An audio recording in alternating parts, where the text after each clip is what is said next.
நம்ம வீட்டில் பார்த்தீங்கன்னா கடிச்சத்துக்கு வெங்காயம் போண்டா தான் செய்கிறோம். நம்ம வீட்டில் ப்ரிப்ரேஷன் தான். அந்த வெங்காயத்தை ஈஸியாக கட் பண்ணி வச்சுக்கலாம், மசாலா போட்டு வச்சுக்கலாம்.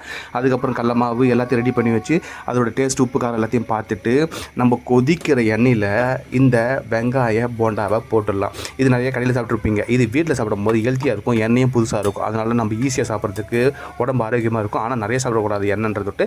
வீட்டில் தொட்டு கொஞ்சம் கூட 2 எக்ஸ்ட்ரா சாப்பிட்லாம். அதனால் நம்ம வீட்டில் செய்கிற இந்த வெங்காய போண்டாவை ருசி பார்க்க போகிறோம். எப்படி இதுன்னு நம்ம பார்க்க போகிறோம். சரிங்களா?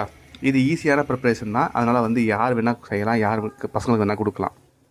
இந்த வெங்காய போண்டாவை நம்ம செஞ்சு சாப்பிடும்போது சாதத்துக்கு சும்மாவும் ஸ்நாக்ஸ் மாதிரி சாப்பிட்லாம். அதை சாப்பிட்டு முடித்து இந்த வெங்காய போண்டா சூப்பரான ஒரு பதத்துக்கு வந்தோடனே நம்ம சாப்பிட்றதுக்கு ரெடி ஆகிடுச்சு. அந்த வெங்காய போண்டா எப்படி இருக்குன்றதை உங்களுக்கு காமிக்க போகிறோம். ஃபைனலாக டான்